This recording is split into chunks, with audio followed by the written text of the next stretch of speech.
Good afternoon, everyone. I hope my audio is coming through.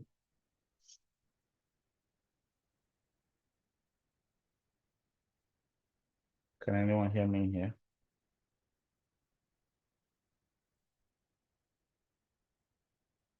How's my audio? It's good, sir. Can hear you very well. All right, great. Okay.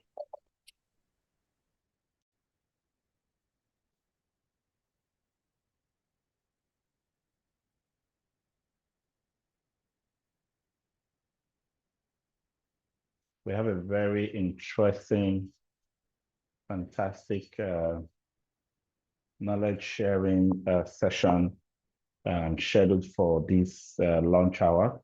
It's already 1 o'clock and we're going to get right into it.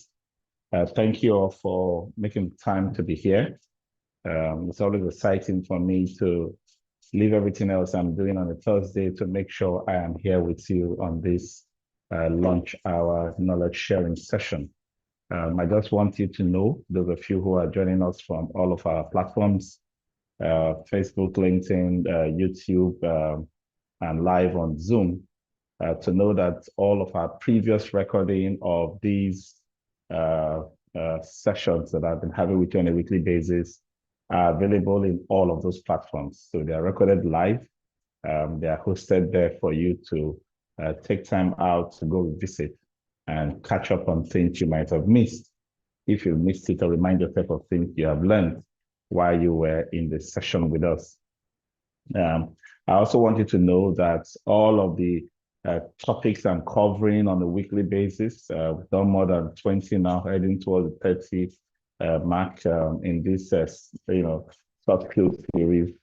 We have about 150 of these courses on our learning management portal, facilitymanagement-courses.com, which is not only facility management. So go in there.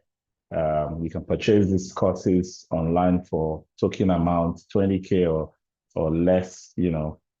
Some are more depending on the topic and the content in those topics. You can go through the full topic again. You can do the quizzes. You can download the certificates right there from our platform, our website, facilitymanagement-courses.com, and you have a highly cherished Max-Migold issued certificate for all of the skills that you need in your workplace. This is the final stretch of our extended admission period for the current FM Mastercraft 21, which started on May 6th. By the end of the month, which is just next week, we'll stop admitting into this current class, and everybody will be looking towards the August batch, which is already being recruited for. So it's to be best for those who missed out on this current class to immediately latch on to the next one, the last one for the year, and start making their commitments. Make a commitment, do your registration fees of 15K and start your, part payments in little bits. If you've made commitments towards the tuition as we head towards the class, you are more likely to be able to complete it and finish the course than if you wait till August to decide to start making payments. Other eventualities of life might end up distracting you. And for every month that you delay or don't make the choice or take the action to get on the FM diploma, you're actually delaying your next practical opportunity in your career. And I think it's not something you want to do or keep having on your conscience. Okay, so today's topic is very interesting, motivating your sales team. In one of our recent sessions, I talked about, being a good salesperson. And I stressed that being a good salesperson is about being able to sell yourself, about being able to sell yourself, about being able to sell your organizations and the services you offer. So whether you're an employee or running a business, every kind of progress, every kind of move up will depend on your ability to influence the decision of someone else to accept your value proposition, whether to employ you, whether to promote you, whether to buy from you, even to sell to you, whatever you probably are requiring for your next move requires you to be able to sell yourself and sell your value. In this session, we're going to be looking at how, as an individual, you are a leader of yourself. As an individual, you are an influencer of the behaviors and and the activities of those around you. As an individual, you might be in a situation in your work or in your business where you have people who are looking up to you. In fact, we always have people who are looking up to us, who are looking to try to excel at what they do. And so selling in a motivated way is what we're going to be looking at today. So I'm going to be speaking to you as a leader of yourself, of your team, of your organization, your business, whoever you are influencing in your career right now.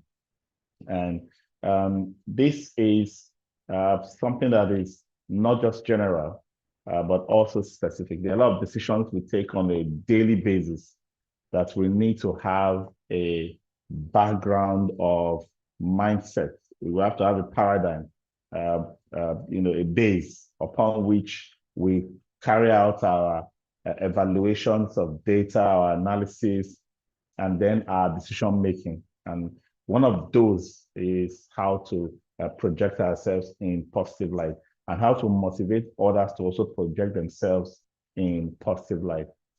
Now, in terms of those of you who are in organizations right now who have sales responsibilities, who have to actually go out and make sales, commercial transaction to bring the revenue to the organization, or to go make pitches to bring in certain value for the organization, whether it is monetary or otherwise, you need to understand how to work as an individual, how to work together as a team, and achieve the overall aim or objective of your organization or of your team.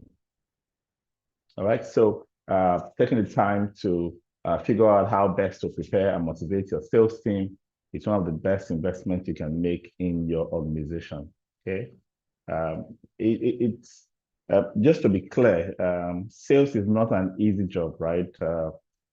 When you go out, put your first foot forward, you are trying to make an impression, you are trying to make a conversion. An impression is to be on the positive light consideration before you shoot your shot and hope to get a positive reply. But the hardest part of managing your sales activities is when you get rejections. Some people don't come back with a rejection to ask themselves what they can do differently. They just take it as a stressful situation. They take it as a punch. They take it as a failure and do not make any efforts to pick themselves up. So what we are trying to address today is how to stay motivated, right?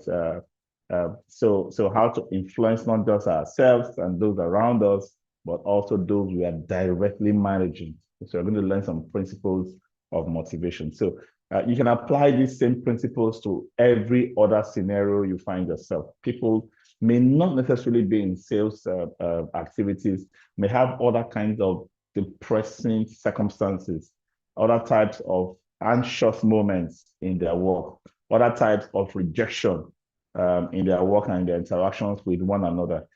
And every now and then we all have this downward trend in our mood, this period where we are not so excited about what we are doing and we are thinking about quitting, right?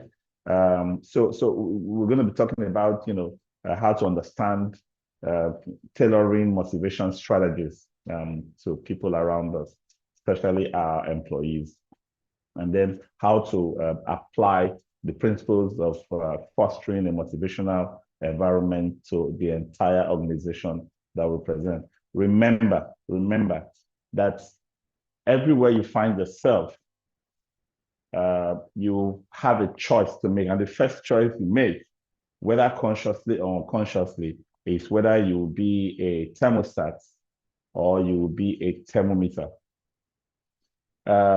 Generally, people who describe the environment as toxic, uncooperative, depressing, not motivating me, I am not feeling encouraged. They have chosen to react to their agreeably, in many cases, negative environments as thermometers. What does that mean? They adjust to the negativity around them.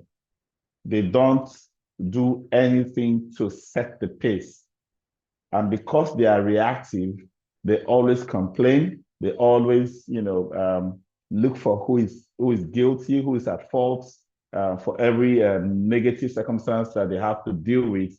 And this does not provide or produce the kind of results that we expect in the organizations that we serve. So today we want to switch from being thermometers to being thermostats. So what do thermostats do? Thermostats basically create this setting. So you come into an environment and you say, this is not adequate, this is not right, the mood here is not okay, there's no enthusiasm, there's no motivation. What can I do to motivate myself and then motivate others, create a kind of a spark or a charge? That's what a thermostat does, right? And so instead of seeing yourself jumping into the bandwagon and racing downward in negative sentiments, you will be the one reversing situations as a thermostat.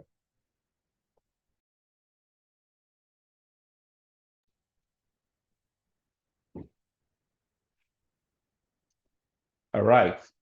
Enthusiasm is excitement with inspiration, motivation, and a pinch of creativity. Motivation is not just an intrinsic drive. We always say motivation is something inside us, something that you bring out from within you. And that's why I gave the thermostat analogy, because it has to first be a conscious decision, right? It may not also be an application of an external force, right, at specific time. Motivation is something that exists in our environments. The environment influences what makes us motivated. So you will have to find ways as an individual, as a manager, supervisor, to tinker with the environment, right? Create a motivating set of circumstances to ginger your team to more productive outcomes, okay? So that you can now use that to spur the inner motivation that people have that are intrinsic or inherent in them. So the responsibility is two ways. As an individual, I want to be sure that I can catch myself when I'm not motivated. I can catch myself in a reactionary, depressive, anxious moment or thought patterns that brings me down when it comes to excellent performance and delivery. If I'm able to catch myself in that, that is one good step forward, right? Recognizing what is causing it, from the environmental influences around me, and deciding consciously to be a thermostat, to affect those things with a more positive reaction than an acceptance of the negativity or negativism around me, right? So that's something that you will work on from within. And then your consciousness about how that environment is also affecting others, that you can catch yourself being affected by those negative thoughts. You should also be conscious of how that affects others around you. So you have a team, you have colleagues, you have people you're working with. they are also experiencing the same thing. Sometimes you might have a negative thing happen to one person beside you. It didn't happen to you directly, and you are feeling as down as that person who has received that negative backlash, for example. So this is the point here. It is contagious, right? So if you can catch the contagion in yourself, you should also know that others might be having the same contagion. So if you are making a conscious decision to come up with a spark of positivity from within, also be conscious to look at the environment to see how you can influence it to affect the others you are working with. So things like frequent checking, engagements with the team you're working with is a good way to catch whatever it is, because sometimes you might be conscious of your own mood and your own circumstances, but without having that conversation with people around, and you can't really tell by the look on the face or by the moods in the body. The most common indicator of this downward trend is in your performance. Simple things that you typically are expected to do without being reminded, you are no longer doing them. And then you begin to notice that one or two other persons is not also doing them. And then more people begin to copy that downward spiral to the bottom. That is something that needs to be checked. And so you have that interaction on a regular basis. Second thing you need to do as a supervisor or manager is ensure that there's regular training. Resources for training should be provided. Ensure that people are exposed to contents, experiences, both practical and theoretical, of how to get things done better. You really can you can train on the technical aspects of the job that you do, but what we're talking about today is training on how to psychologically manage your thoughts and manage those around you. So that's more of leadership training that is needed. So it's not enough to have people who know what they should be doing. You also need people who want to do what they should be doing on their own, because they have been able to manage their feelings, their thoughts, and their emotions.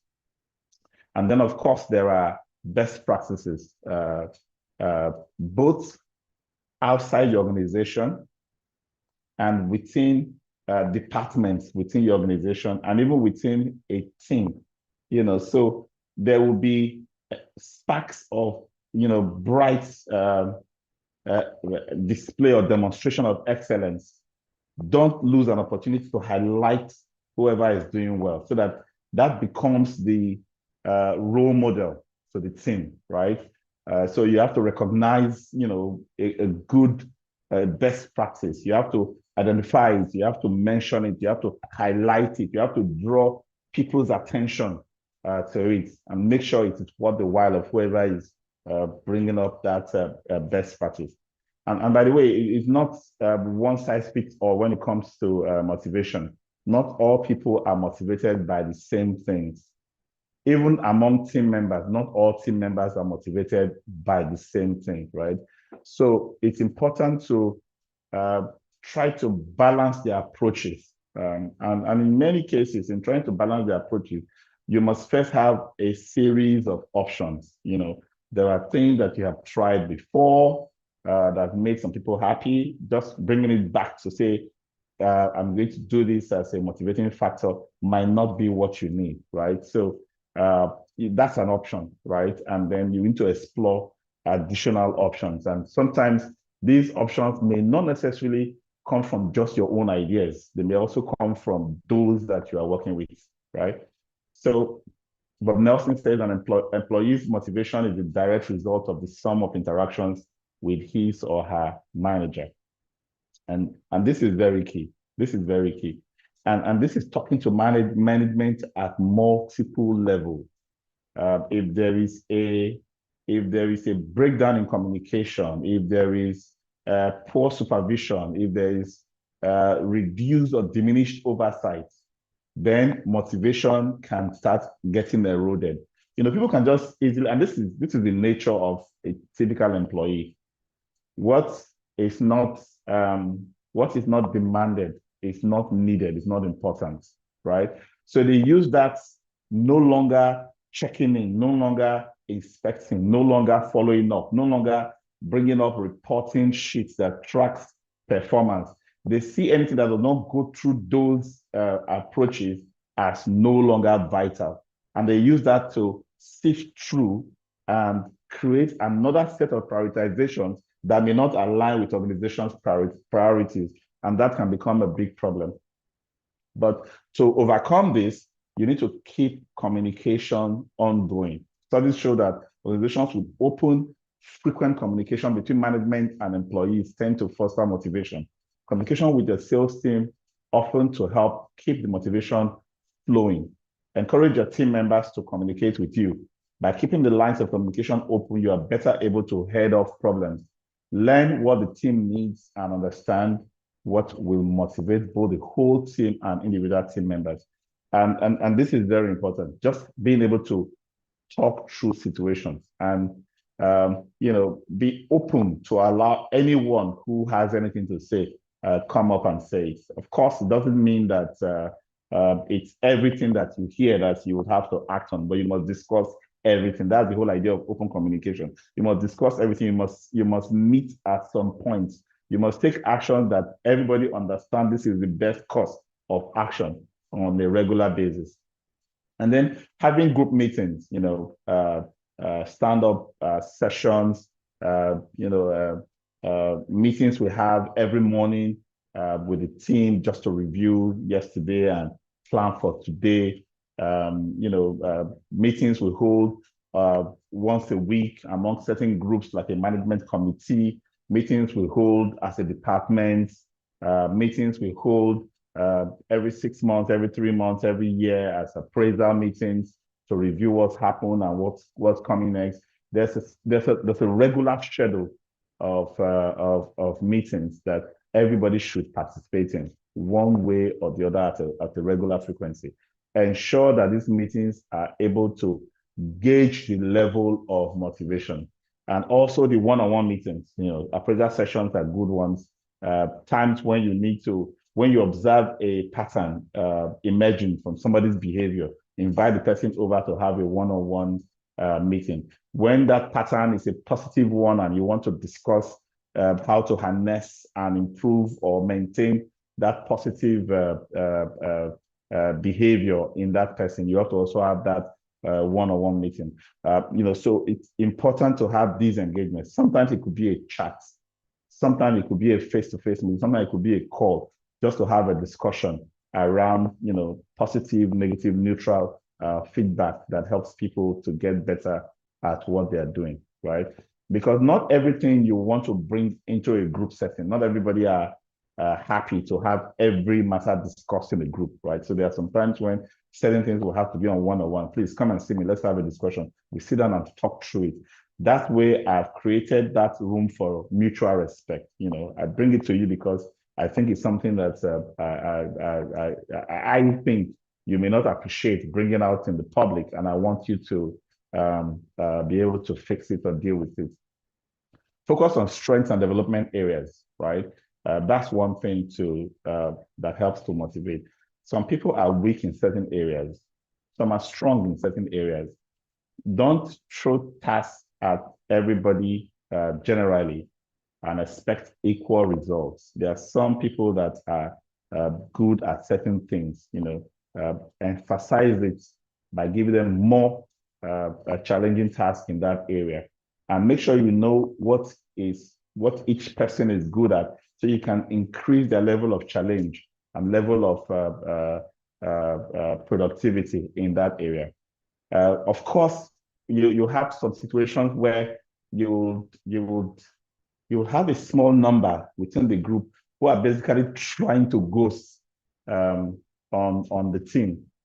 They don't want to get more challenging opportunities. They don't want to express their abilities in any particular way, so that you don't see them as potential for setting new opportunities and challenges. They basically just be hiding around. But what I would just say is this: make sure that those who bring themselves forward, those who take on new challenges, those who make every effort to advance, improve and do things in more excellent and stellar way, make sure it is worth their while. Make sure that not just recognition, but also financial rewards, promotions, opportunities to lead go in the direction of those who are pulling their weight. Because if you create an imbalanced approach where somebody who is basically ghosting and trying not to be singled out for anything spectacularly, and as such manages not to have any flax, criticisms, or whatever that can challenge him to say this is not good enough, get better at it. If you make such people leaders or put them in charge of projects or whatever, you are only signing up for failure, right? So let it be either a natural approach to their exit by ignoring and exiting them, because if you no longer feel that the situation suits your life because you are not getting the kind of challenge, you're getting bored over time, you would either exit on your own or your performance will show that you are really bad for the job and you'll be asked to go. So one of those two outcomes is what you're most likely going to get. And one way to actually get to this bottom of what somebody is good at is to talk through it, right? Discuss it, have a feedback regularly to know what somebody's working on, what is getting better at, and so on and so forth, so that you know what direction to channel that individual. Your number one customer are your people. Look after employees first and then customers last. That's according to Ian Hutchinson, right?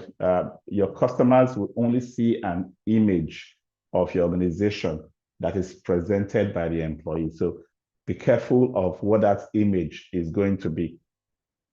We talked about training, finding ways to offer training and growth opportunities to your sales team. You will find them fired up and ready to take on new challenges. Making the training available is one thing. Getting people interested in going through with the training, learning and growing themselves in skills, capabilities, and being able to put those skills and capabilities to work is another. So that's where this motivation comes in, right? It's just one thing to say, here is the training. Please go through this training. I think from our discussion, this is an area you'll be good at and I want you to grow in it. The other thing is to hear the feedback. Do you want to? If you want to, demonstrate that you want to. Because if you don't, I'll be wasting my time, my money, and my resources in providing those kind of training opportunities for you. So we need to be very conscious in our conversations to ensure that what's important is what we are training on, what is relevant or useful or acceptable by the individuals being trained. Don't be shy to make propositions, but always hear back from the individual. Okay, happy employees that invest in the organization for the long term lead to healthier bottom lines. So this is something else that motivation does. Being committed, being willing to pitch in and do what it takes to keep the organization going. And this is really, really aspirational for most businesses, especially in trying times like what we find ourselves today. The economy can be so harsh that people are trying to balance their own personal needs with organizational needs. And that balance can be tricky sometimes because you are having hardship on your own. The organization is having hardship, and the organization that you are hoping to bail you out, meet your needs so that you'll be out of your own hardship is struggling, right? At that point, you have to make a decision.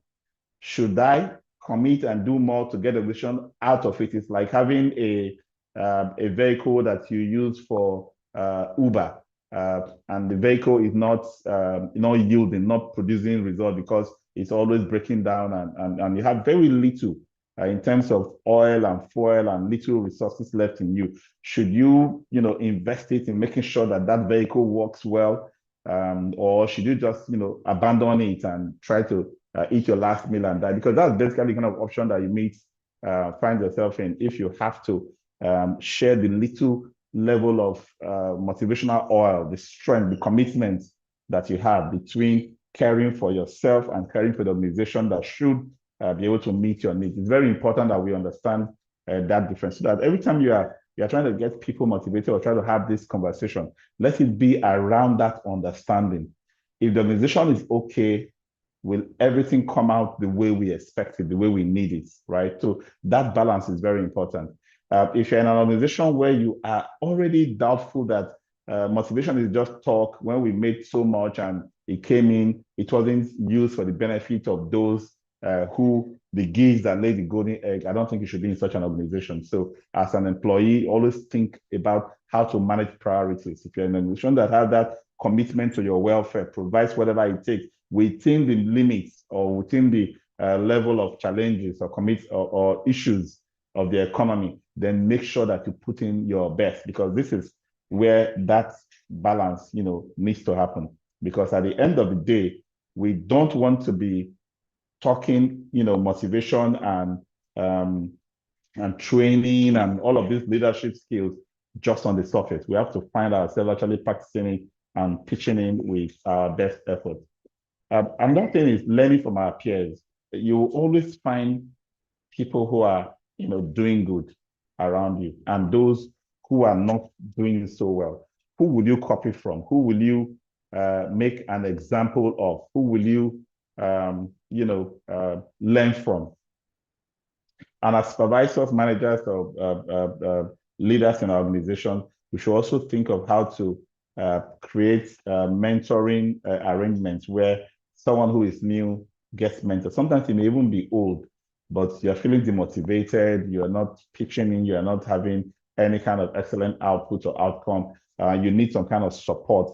Pairing you with someone else who is really, really flying hard will help to turn the tide, hopefully, right? So it's very important. And then keep the focus positive. When fostering an environment of continuous training and development, it's key to keep the focus positive. This is not just about the training, it's about the outcomes from the training, right? Whenever you have a training, whenever you have any new knowledge shared with you, ask yourself, what am I going to do with it? Because if you don't do anything with it, it doesn't add any value to you. And sometimes if you are reactive or reactionary and deliberately not learning and deliberately not acting on the things you learn now, you will lose it. So even if you think there'll be another opportunity for you in the future to make use of this training opportunity, you probably will not be able to connect with it at that moment when that opportunity comes. The secret of joy in work is contained in one word: excellence. To know how to do something well is to enjoy it. And this is really talking to, that inherent, intrinsic, internal ability to strive for excellence. Every time we talk about excellence, with a team, we create an image of what works in terms of best practices. And we try to motivate and ginger everybody to copy those best practices. But each person will have to still make the decision to do it.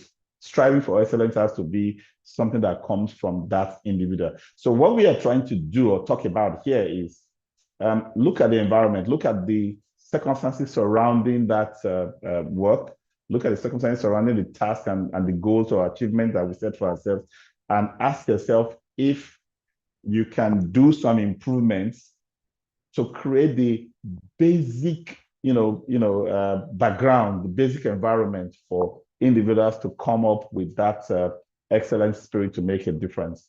That is the challenge of leaders and managers. And while doing this, it's also important to solicit ideas and suggestions from the people you work with. Don't be tempted to prescribe, if I do this, they'll be motivated. If I do that, they'll be motivated. Don't be tempted to do that. It's a challenge. It's something that most managers and leaders will grapple with, that temptation to think about yourself and what motivates you and just apply it as a blanket solution to your team. Sometimes it doesn't provide the needed impetus. And then also learn to look out. Don't stay stuck within the four walls of your organization or your team boundaries and be looking for solutions. Some solutions are things that you can brainstorm and create within, but sometimes you also need to look out, right? Go out. Where can you visit? What kind of training? What kind of conference? What kind of activity can you do with other organizations and other people to see how you can learn what is working out there, right? So that, and then sometimes consultants are also very helpful. Outside expertise is also very helpful because you can be talking about the same thing again and again and again and sound like a broken record, right? But if you get someone who is an expert in the field come in for a session, even if you have to pay for such services, it's important. Get that second opinion, as it were, to the team, and that might make a lot of difference. Peter Drucker said efficiency is doing things right, effectiveness is doing the right things. While efficiency is geared towards speed, effectiveness is geared towards direction. They both must work together, right? We must not just be performing activities, right? We must ensure that those activities are focusing on the results that we have set goals for to achieve. That's basically what Mr. Drucker is saying here. A key thing to consider when dealing with motivation is to provide the tools to get the job done. Sometimes it puzzles me to find salaries being paid regularly, but people are complaining about the basic tools they need to get the job done.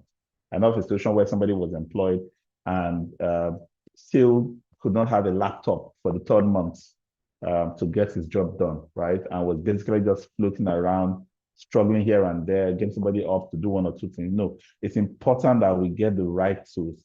The decision on which tools to deploy will have to be based on company history and experience. Not necessarily providing the latest technology, AI and all the IoTs and such things as the tool, because sometimes some of these complex technological tools might also be the motivating factors in themselves. Once people understand what processes need to be followed, what steps that need to be taken, and what kind of results is expected of them, they can be part of the input into what tools are appropriate. Okay, so if it is high-tech tools, then yes. But if it is not, and it's just basic tools to get you to from understanding to performance to delivery of results, we will now know that we have the right tools. So this is very important. Having that discussion as to all the tools that you have, how are you using them, right? Which ones are we wasting the resources and which ones are we using effectively? Having that discussion is very important for getting things done right. And if you have to get tools, go for the quality ones. I always talk about the difference between seed and harvest, right? When you have revenue in and you want to decide, you have to first decide whether that revenue is a seed revenue or a harvest. And for harvest, it means that you have sorted out all tools, you've replenished your thoughts and training, and you've invested in all the seed-related expenses, and you now have the ones you want to take as surplus to get out and have fun and enjoy, right? So when you are still at that level where you are investing in tools, ensure that you think about effectiveness and efficiency together. That's where the quality comes in.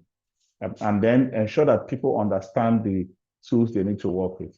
If it's just a spreadsheet, if it's a software, if it's a laptop, if it's a specific CRM tool that you need to update, spend time understanding it, allow for training, allow people to imbibe, how those tools work to give them the results that you require. All right, we've talked about, all of that motivation talk. not involving those you are trying to motivate in the understanding phase of what motivates them is what kills many motivation efforts. I have made so many such mistakes as so many leaders and managers have done. We wake up and say, I've looked at everything, and I think if I do this for the team, they'll be very motivated and very happy. And then keep on this point of having that conversation to see what their feedback would be. So that is a mistake that we don't want to be making. Find out, discuss it, and then take action regarding what has been agreed, right? A reward that is not valued by the person or team, it's given to it's no reward at all, right? So that's something that we need to consider when making such a decision. So every reward must be tailored to the team's needs as well as the shared goals and vision. So this is requiring a balancing act, because you could have the discussion and opinions are coming, regarding what will be motivating for me, and always make sure that you are hearing it and you are balancing it. What will be motivating for you? Okay, great. Then you must ask, what are we trying to achieve, right? Because are situations where staff might just have that one-sided view of what is happening in the organization. And that one-sided view is, I don't need to perform. I don't need to do anything significant. I don't need to contribute. It doesn't matter if the organization succeeds or not, but this is what I need for me, right? Similar to leave me alone and pay me at the end of the month and I'll be highly motivated, that kind of mindset, right? So when you are hearing that, you must also be putting the main reason why we are established as a team. What are the goals we are trying to achieve? We first establish that and ask, how does this reward you are trying to get or trying to ask for, how does it add value to our overall goal? I know how it adds value to you as a person, but I don't want to go one-sided, right? And that is something that comes out of a strong leader. Too many companies that have folded up, teams that have, failed, catastrophically in achieving their goals, or, just basically just accepted failure and packed up and gone, is because they didn't have a leader or manager who could create that balance between what I want and what we want, right? We have to first of all establish what we want as a team, as an organization, what our goals, minimum achievement should be set, defined. Then what should be the rewards, the mechanisms for, increasing our ability to achieve it. For example, I've been to some offices where you have sofas and beds all over the place, right?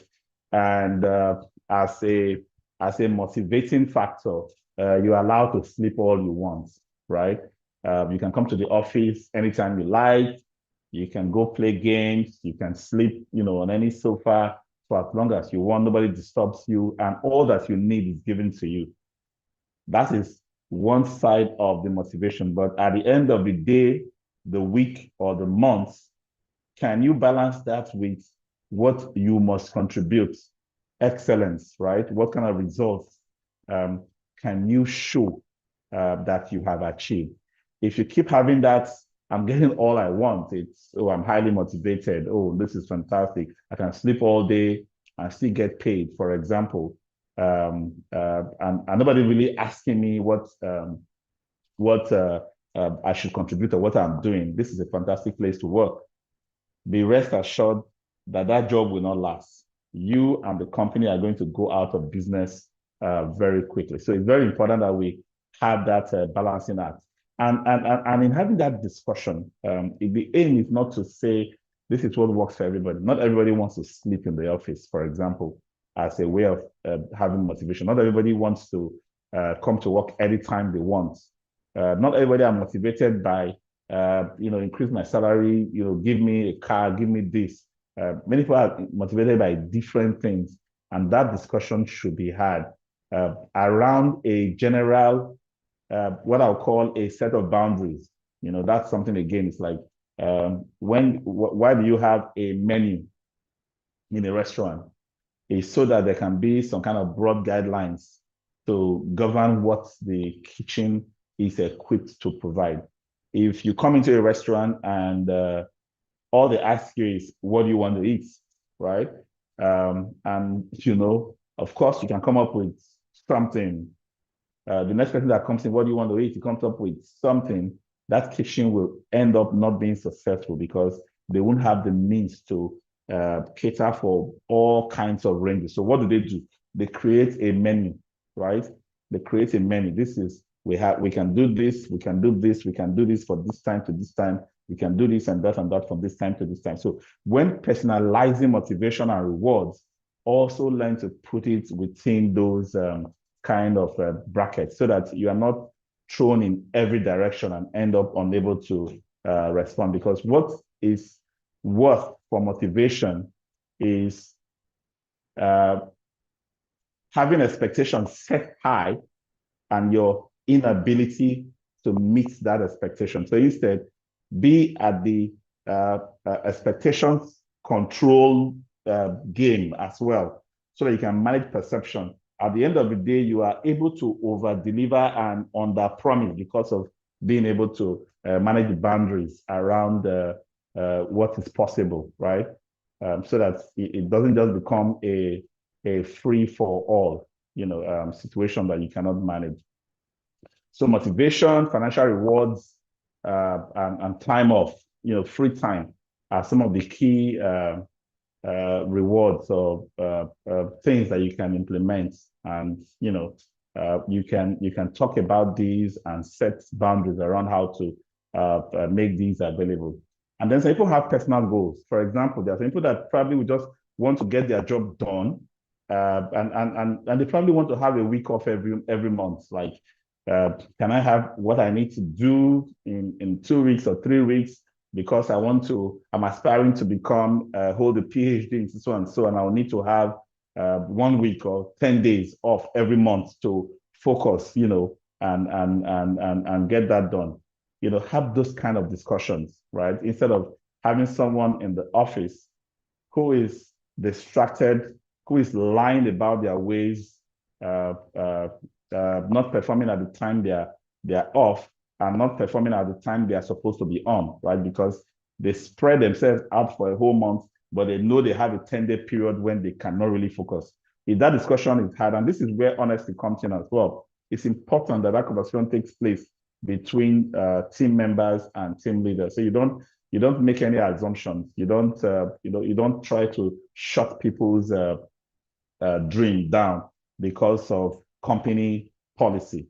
Let there be flexibility as much as possible, provided there is maturity between both parties in that conversation, and there can be a firm commitment to any agreed minimums set from that. Because if let's say we have this conversation, I've motivated you by giving you that every month, 1 week, you don't have to work, and then you commit to, I'll do these minimums to meet with that requirement, and month 1, month 2, month 3, you don't meet those requirements, then you are forced back to the table for another conversation, right? You've gotten, your reward or motivating factor, like we will say, but these are the things you're supposed to have done according to your own commitment. Never, ever discuss rewards and motivation away from the balancing with performance and excellence. Because once you do that, once you make those blanket commitments and promises, you are held to them, whereas you don't hold that individual, to also account for what they need to deliver. So basically, achievements like landing new clients, achieving sales goal, completing training, giving a presentation to peers, and so on and so forth. There are so many things that you could tie to that minimum. That's, you do this, you get this. It sounds transactional, but you can't run away from the fact that organizations exist to achieve certain things, and we cannot just override that connection between inputs to outputs, right? It's very important. So if you see motivation and rewards and all of those things that come with it as inputs, then they must be connected to output so that there is individual performance and result first, team performance and result, there's organizational performance and result. And everybody as individuals are committed to not just their individual performance and result, but also to their team performance and result, as well as to the organization's performance and result. They are not shortcuts to any place worth going. All right. So it's important that, as adults, as professionals, we learn to create that balance, that connection between, what goes in and what comes out. There has to always be that. So the incentives, we've talked about personal incentives, also have team incentives, so that people in a team, 1 or 2 people, 3 people, 4 people in a team, they also have a sense of, if I do my own beats, and I excel at my own, I get something. But if other people in my team also do their beats and we achieve something as a team, we all get something, right?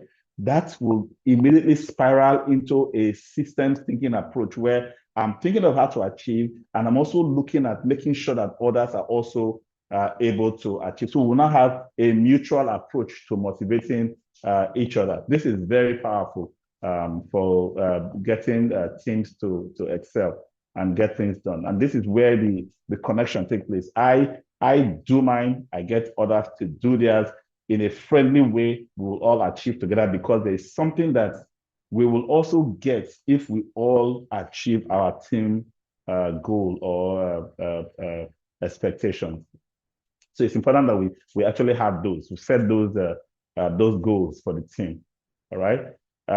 Bonuses, recognition by the organization, like letters and certificates, promotions, and so on and so forth, are also very helpful. And I like the idea of bonuses, coming from the standpoint of shared prosperity. If we all do well, we have enough in the common pool. If I contribute more to that, I should also get more, right? So it's supposed to remove the slackers, make the slackers to also up their own game. Because if you see an outcome from a group and you can't see your own contribution to it, how long are you thinking you're going to stay in that group, right?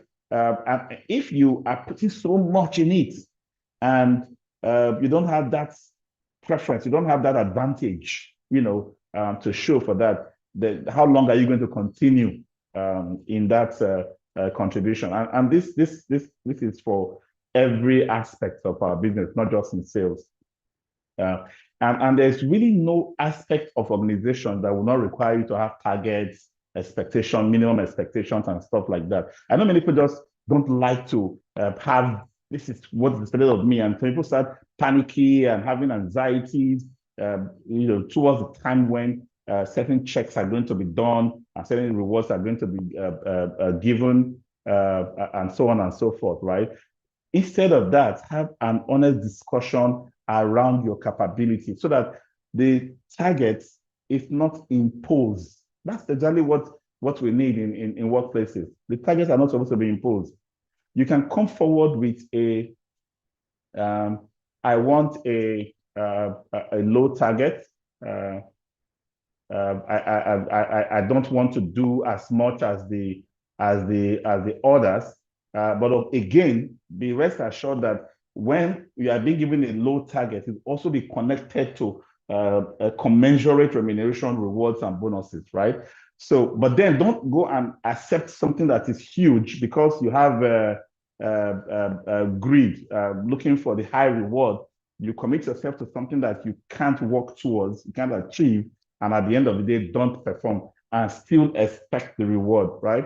So it's very important that we have this balance in our considerations with our team. You don't close a sale, you open a relationship if you want to build a long-term successful enterprise, Patricia Fried.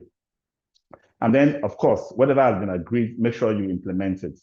Bonuses, commissions, recognition, mark milestones, anniversaries, people who have stayed long, celebrate them. Let there be those who break sales records, let everybody know. You have to be at that.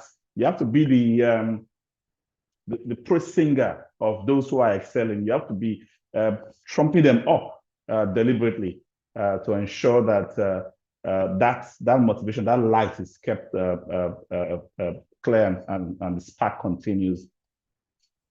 We talked about the value of incentives. I call it shared responsibility. There has to be that balance between what was brought in and what you are giving again as a bonus, right?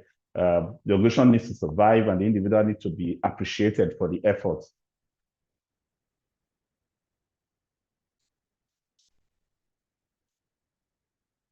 And we talked about recognition, letters, awards, announcements, handshakes, photo ops, all kinds of things can help people feel that sense of motivation. And make sure it is public enough, right? Make sure it's public enough. I mean, even for very shy people who may not want to come on stage to, blow their own trumpets, there's something satisfying about when your praise is being read out, out loud, and the team appreciates you for what you are doing. And make sure that there's a means of tracking, measuring, documenting this success that you want to celebrate. It cannot just be out of your whim. I like the way this person worked yesterday. We're going to give this person an award. No. There has to be metrics agreed up front. There has to be data being collected about the progress each person is making. There has to be that healthy competition between team members as they are striving, to get to the top, and make sure there's documented evidence as that process proceeds, so that you end up rewarding those who have actually done well, not those who you feel good about, basically. Okay, I see that's the lesson for today. I think I saw a hand up. Let me see how I can make. Did you drop your question in the chat? Who is that? Clinton. Clinton, if I can you drop your question in the chat, or do you want to speak? If you want to speak, I can allow you to speak now. Raise your hand again if you want to ask a question. Okay, Clinton, your hand is up. Go ahead. Unmute and speak. Hello, can you hear me? Yes, go ahead. Good afternoon, sir. I entered my license for percent by doing I have a exam like I can barely hear you. Your audio is not very good. Can you speak to your mic? Hear me now? Try. Hello, sir. Go ahead. Hello. Go ahead, I'm with you now. Okay. I said I actually got so much value from this sector, even though I joined. So, and my question is, there was part of I tried to not that way, and I was even also complaining, I not really well, like for the day. So you were saying that if you begin a state, closing a state does not end the relationship, or rather open the relationship. I didn't really get the concept you are trying to get. I don't know if you can explain better. Okay. I know the slide you're talking about. When you win a sale, right? That is not the success yet. Opening a relationship with that individual is where the success comes from, because that relationship creates continuous support to that individual. It shows that you care about the individual. You're not just trying to use the person to make one instantaneous, reward for today, right? Plus the fact that that individual's appreciation of what you have done in creating that solution for him or her will lead to more repeat purchases from your organization, right? So that relationship is more important than that first sale. The first sale is supposed to be nothing compared to what can come out of the relationship over the lifetime of that partnership with that individual you sold to. Yeah.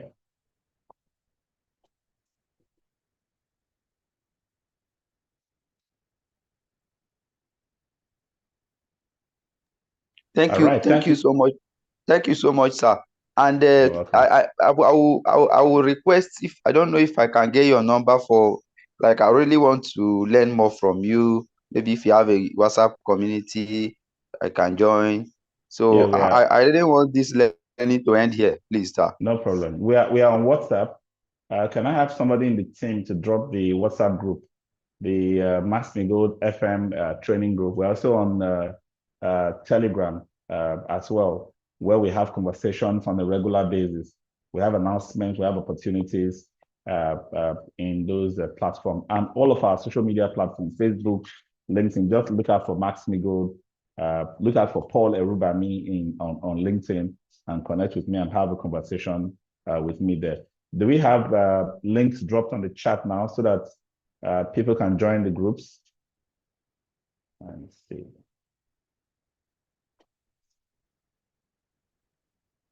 Yes, that okay, I see. Good. I've seen the WhatsApp chat. Please connect there. Can you put the YouTube link as well so that people can follow up Max-Migold on YouTube, so that every time we release a new learning, a new training item, interactions like this, you can get it alerted to you for direct access as well.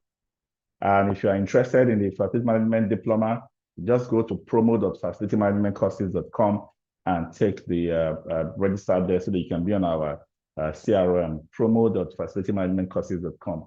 If you can drop that link as well. So copy out the links that you see on the chat, click on them and join so that we can have continuous interaction. Most of the pages you will come across, whether on Google, YouTube, LinkedIn, WhatsApp, you will be directly with me whenever you are on any of these platforms, okay? All right, thank you so much. The time is 2 o'clock and our lunch time is over, but the chat and the conversations will not end here. If you're on any of those platforms, just drop a question and I'll be right in your DM. Thank you so much and have a good afternoon. Bye-bye.